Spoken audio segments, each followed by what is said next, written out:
Hi guys, welcome back to GTR 2 and race 2 of the weekend here at sunny Brands Hatch Indy.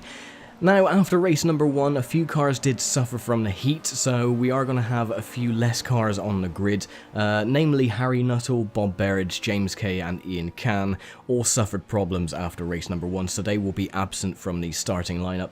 Also as well, no qualifying because we all start from our finishing positions from race number 1, so I will be starting in 21st position. And hopefully we can have a bit better luck this time round than we did in race number 1. Well, we did make up a few positions, but we'll see if we can do even better than that this time. So yeah, without further ado, let me hand it over to Fury and Kazan for race 2 of the weekend and round 7 of the 1993 British Touring Car Championship from Brands Hatch Indy. Race 1 at Brands Hatch was dramatic, and race 2 promises more of the same. The grid is as follows. Jochen Winkelhock on pole position, followed by Tim Harvey in the Renault. Row 2, Will Hoy for Toyota, and Alain Menu, 2 Renaults in the top 4. Kiefer Dorf 5th, Julian Bailey 6th for Toyota. Steve Soper's back in 7th place, and then it's David Leslie in the Ecurie Ecosse Cavalier. The top 10 is completed by Rob Gravitt's Peugeot and Bobby Burden-Rose Toyota. Then it's row 6, Win Percy. On row 7 is Eugene O'Brien, followed up by Ian Flux, his Peugeot.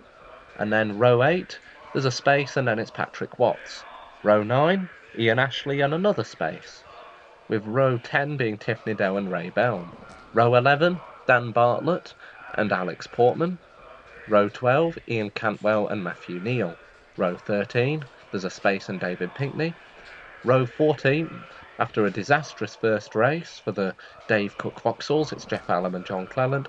Non-starting cars, Harry Nuttall, who would have taken 12th, James Kay from 15th, Ian Kahn from 18th, and Bob Berridge in the Ford Sierra from 25th. It's still a large grid of cars here, so let's get across to the track for the action in race 2. Awesome, thank you Fury for the grid walk for race number 2. You'll see a couple of gaps on the grid as well from the cars that are not starting race number 2, particularly Bob Berridge in the Ford Sierra Sapphire. With the excessive heat of race number 1 as well, a few cars did struggle. My car especially, I did struggle as well with power. So yeah, so 24 cars on the grid instead of the 28 that we had for race number 1 yesterday.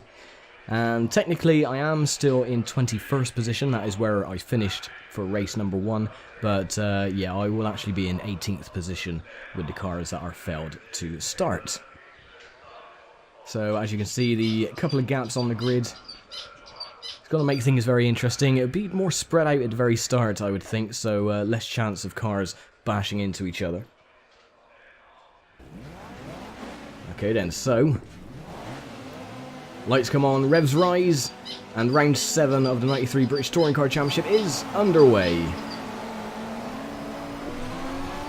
And a bit of wheel spin, unfortunately, that's dropped us down.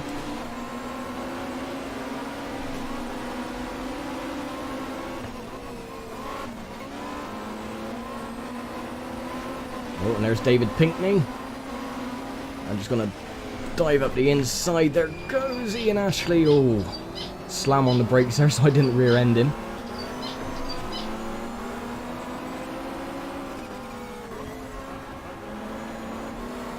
Now I'm going to be a bit more quieter for this race as well because I do want to concentrate. So if I don't say much, then I do apologise.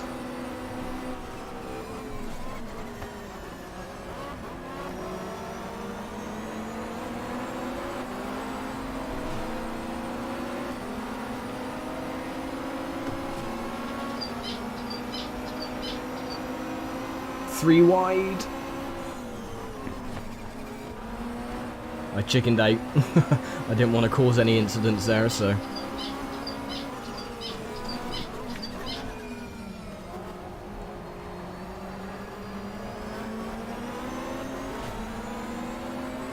Oh, and we have an incident, it looks like, behind us. You can see it on the map there, someone must have spun or got a slight nudge. We'll see on the replay.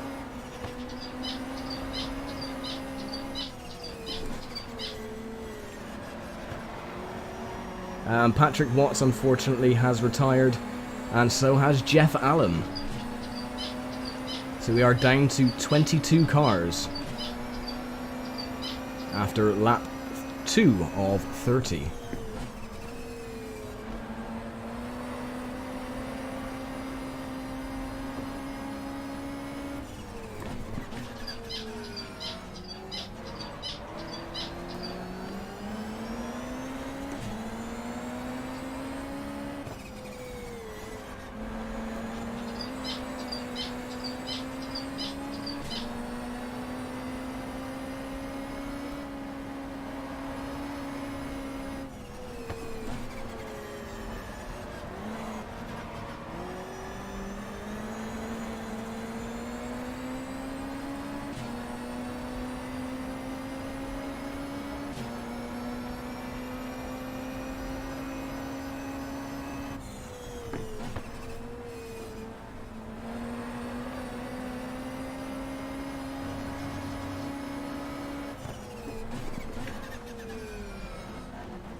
And we have Tiff Nadell coming up on our inside.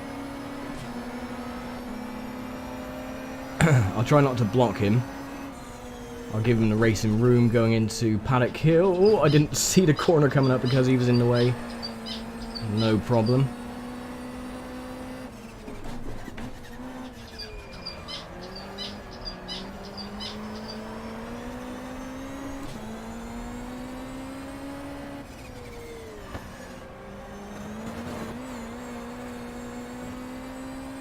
You can definitely see the power difference between the independent and the works teams. I think we are about 40 to 50 horsepower down to that of the works teams. So you can forgive me if I don't seem like I'm pushing that hard when in fact I really am.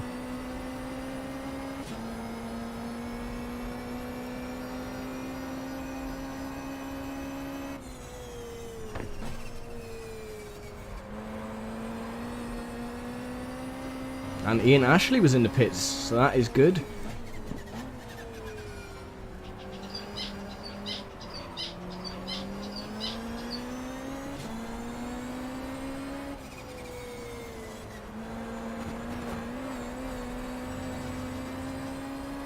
Thing is, with a long race like this, it's not about being too fast and pushing too hard, it's about being conservative with your tyres, your brakes, just to make sure that everything is still running smoothly at the end, so then we'll have a better chance to push when some of the other guys' tyres have gone off. So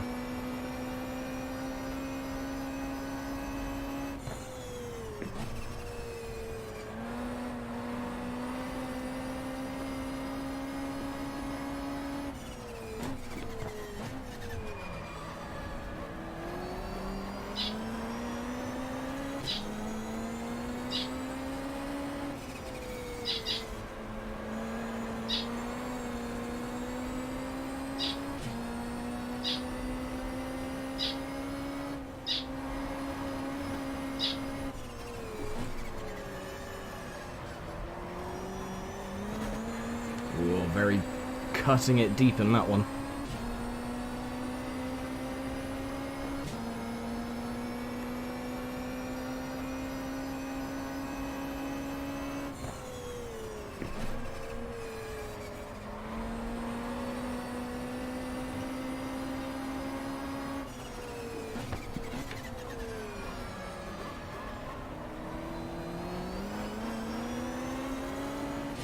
And look at John Cleland behind. He started at the very back after retiring from race number 1. So he started technically in 28th or 24th position, however you look at it. And he is already up to 16th right behind me. So he's had a very abysmal first or last couple of race weekends. So I am not going to get in his way. I'm going to let him pass when he is able to catch up. I'll take the outside line, he can go on the inside. if he so dares.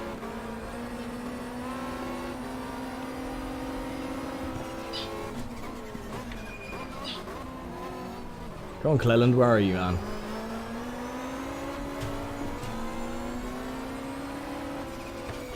I promise I'm not getting in his way, he's just not overtaking.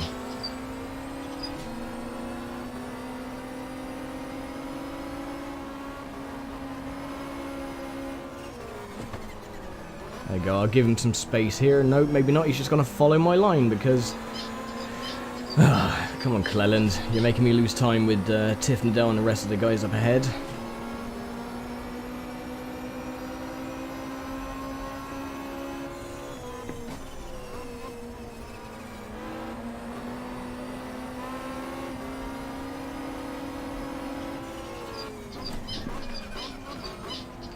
Stop following me and go past. There we go.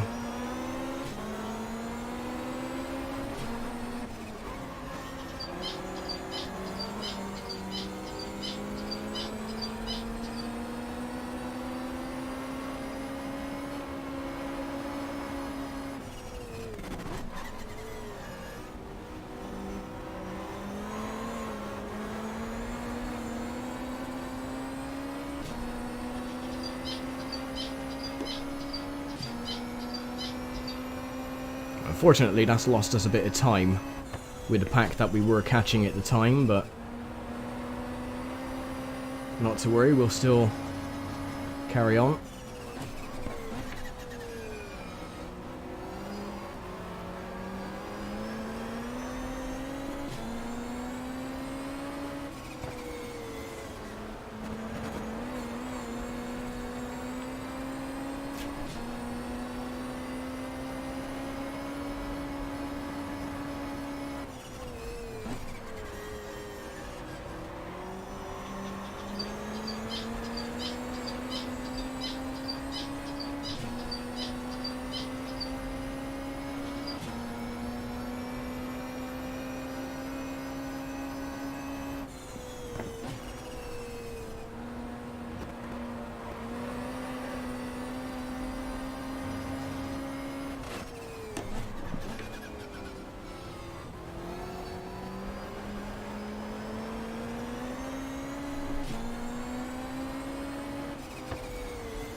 We're coming up to Ian Ashley now.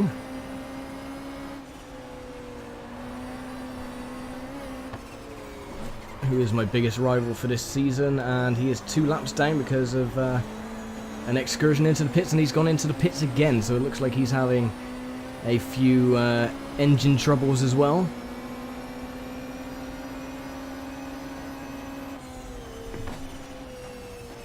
Here comes Ray Bell.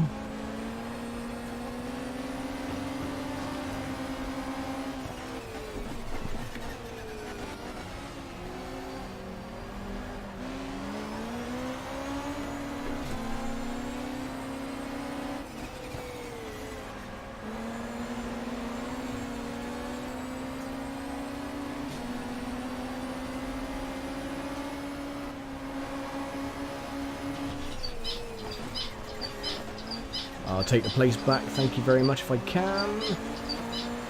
Yep, just about.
little bit wide. Not too much of an issue. So Belm behind is of course an independent as well, so it's me racing Belm.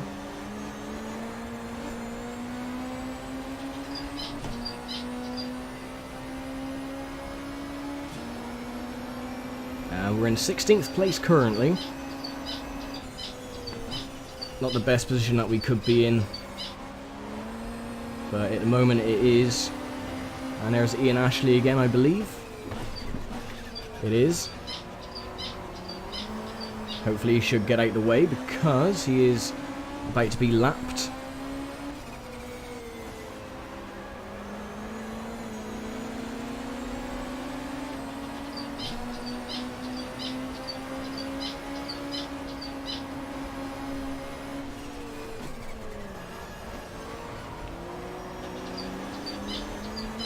And no, he's going to dive back into the pits. Right then. Nice open, clear track.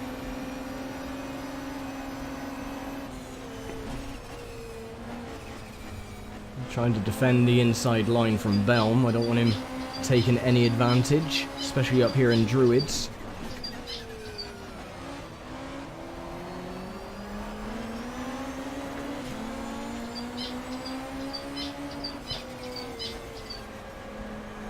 Yeah, I think what is wrong with Ian Ashley at the moment, there is a known bug with this track where the AI cars sometimes, if they have a slight problem or body damage, they will go into the pits but they won't actually get serviced.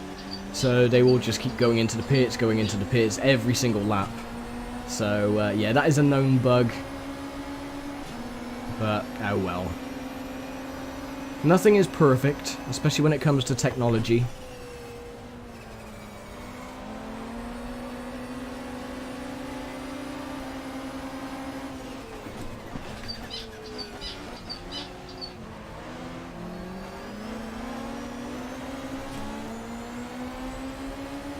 So I believe at the moment I'm actually first in Independence class. Ray Belm is trying to take first place away from me. I am going to try my hardest not to let that happen.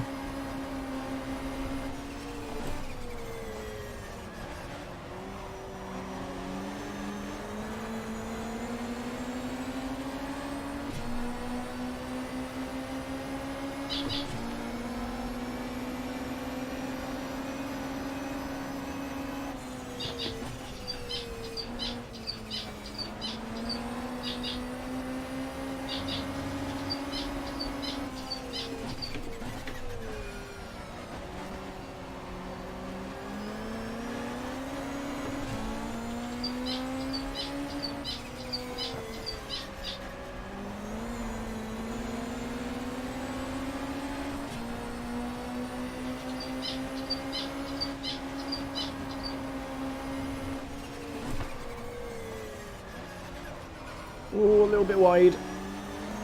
Come on. Get it back, get it back. Yes, good. Okay, so 10 laps to go then. Starting lap 21, and there comes Ashley out of the pits again. Oh, no you don't. No, you son of a bitch. Well, at least getting out of the gravel was a lot easier here than it was at Alton Park.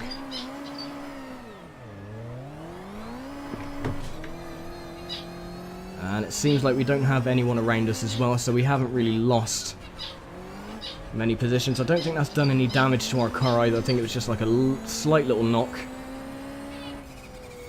So I think we're good. My fault though, I was a bit adamant on going around Ashley. I just went a slight smidge bit too wide.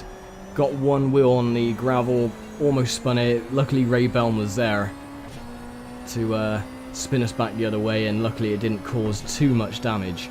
But now we've lost a hell of a lot of time to Ray Belm. And there comes Ashley again.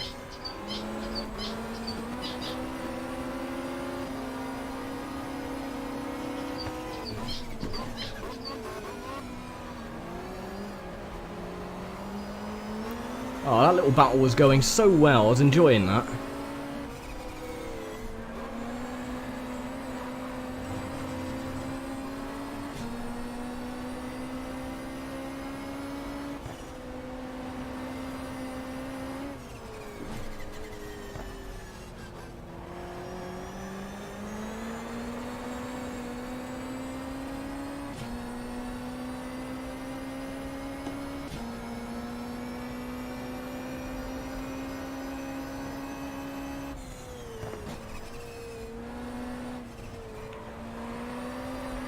Now we have the leaders coming up behind us as well.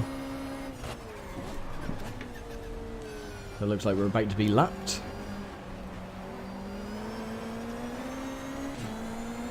Yeah, here they come. BMW followed by 2 Renaults. I never thought I would actually be saying that.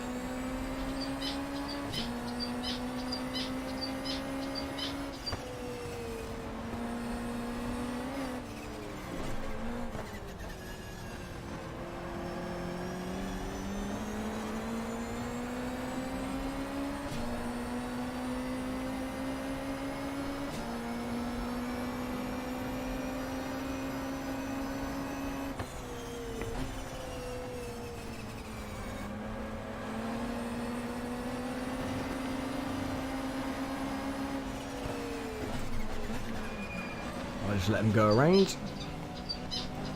Don't want to hold him up. Good. Oh, and another one as well. Sorry, I didn't see you there, Odor.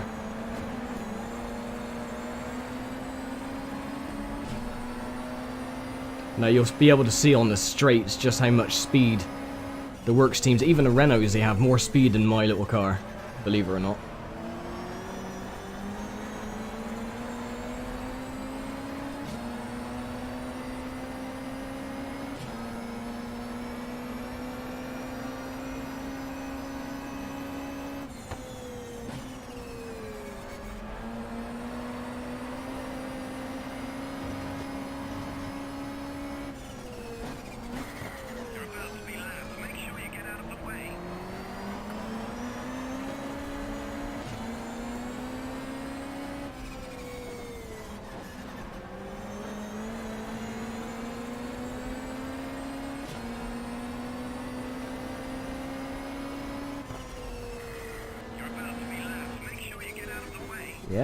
Yeah, shut up. Come on, get around.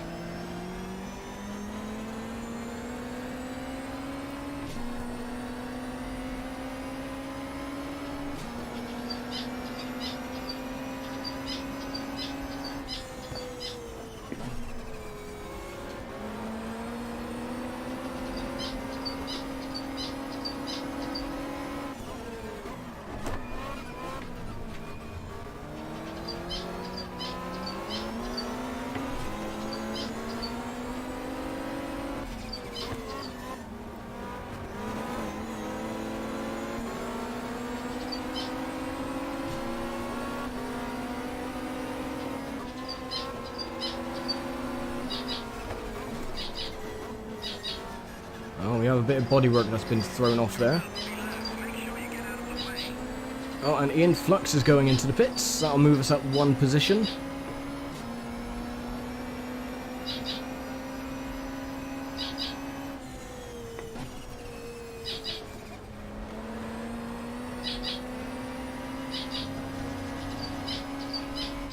Right, this time Hoy, you go around me please, as I dump it off into the gravel. Come on, go. Steve Soper going past as well.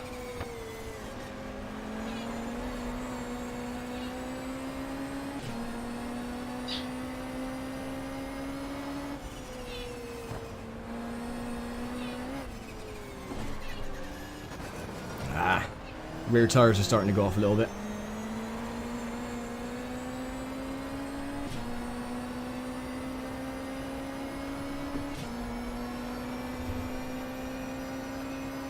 Only a couple of laps to go now anyway.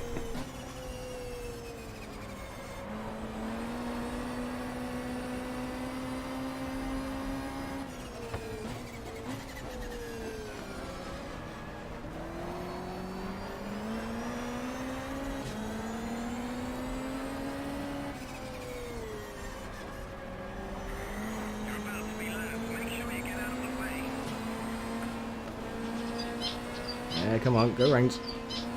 Thank you.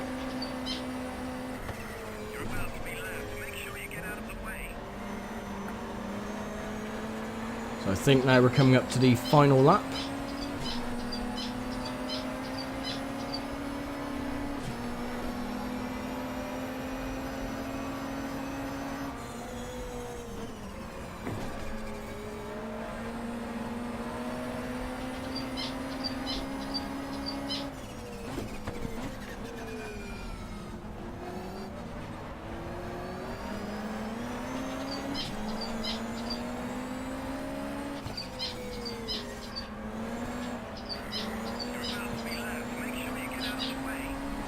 Shut up.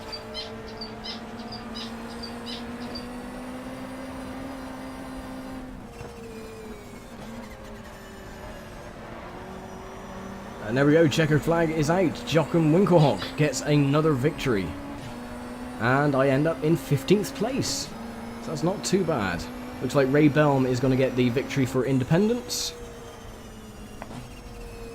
And we'll just saunter on back to the pits. So yeah, that race wasn't bad. I actually enjoyed that. That was very, very fun. Apart from the spin into the gravel, at least it wasn't as bad as it was at Alton Park. So yeah, there's that to be thankful for. But yeah, anyway, we will hand it over to RynoGT4 for the race results and the point standings as of round 7. And here are the results of our second race of the weekend. Joachim Winkelhock completes the weekend sweep with a victory here today, with Tim Harvey finishing in second and Alan Menu picking up the final podium spot. Keith O'Dore manages to finish fourth, and rounding out the top 5 in this race is Will Hoy. And as far as the privateers, Ray Bellm finishes top of the privateers in his BMW, with Daniel Bartlett finishing second place, breaking up what would have been a BMW podium sweep had his Toyota not been in the way.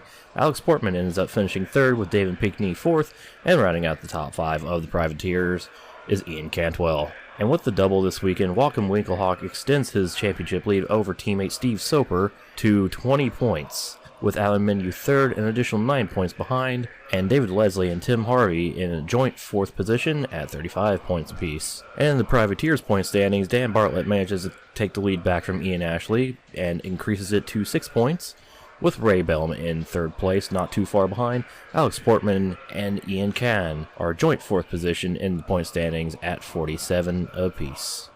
So round 7 comes to a close. A massive thank you to Fear and Kaz and RynoGT4 and Rick from Catcool as well for the voiceover work this week.